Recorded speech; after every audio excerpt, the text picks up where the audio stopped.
So welcome to the Yukon and North 61. So my last bullet test for the 307 Winchester surprised me a little bit.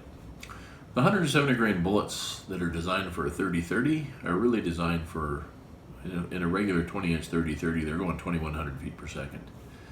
So I'm pushing them at over 2,400 feet per second, which is 300 feet per second faster, and at that speed they just don't survive well. So you've got the chance of the bullet self-destructing and not penetrating well on bigger animals. So that limits the 307 to me.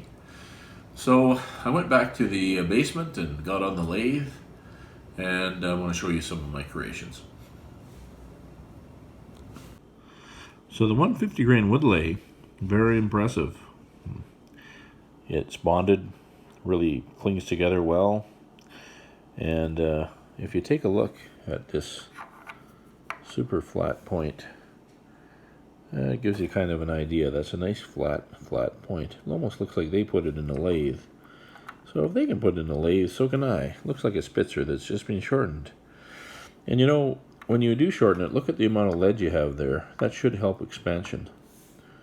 So that should expand to low speed. So again, I think that's a good up to caribou bullet. It's probably light for moose. So there's a bullet that did pretty well in the tests. So it's held on to 87% of its weight, and it's heavy enough. That's a 200 grain spear, and I chucked those in a lathe and took them down to 193.5 grains. They're still a bit pointy, so what happens if you put them down right to 190 grains? There is a 190 grainer, and it's got a fairly blunt point. That point is just as blunt as the wood lay, and you can see it there. And you'll notice also it's got a thinner jacket, so that should expend really well. And look at how it holds together. So that would be a fully adequate moose bullet. So here's a classic 180 grain, beautiful 180 grain Nosler partition.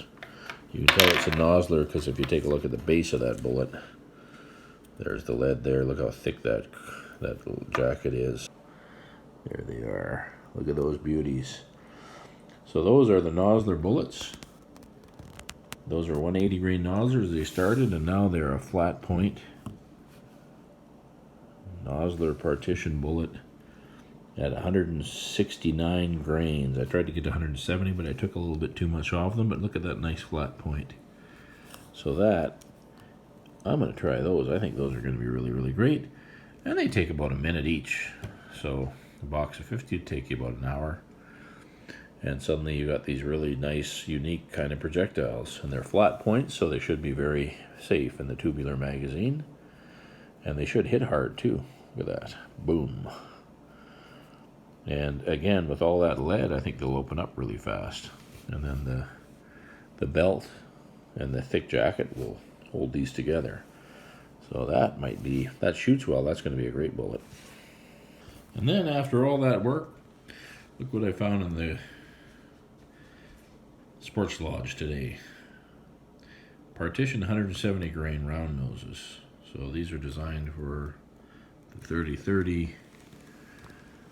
And I think they'll probably be fully fine. Let's find it. There it is. Look at that. So that is the Nosler partition, 170 grains. It's a round nose. People still use it in tubular magazines with safety because it's probably got soft lead. And that takes no minutes at all. Now, these partitions are expensive, but I've got lots of 170 grain bullets to use as plinkers, and then using these to go hunting. I think if I can get these shooting well, these 170 grain bullets as is, they might do really well. But I'll test those against the bullets I made on the lathe, and we'll see what comes out on top. It's kind of fun playing around when you got a lathe to be able to custom make whatever you want. All right, that's our next test.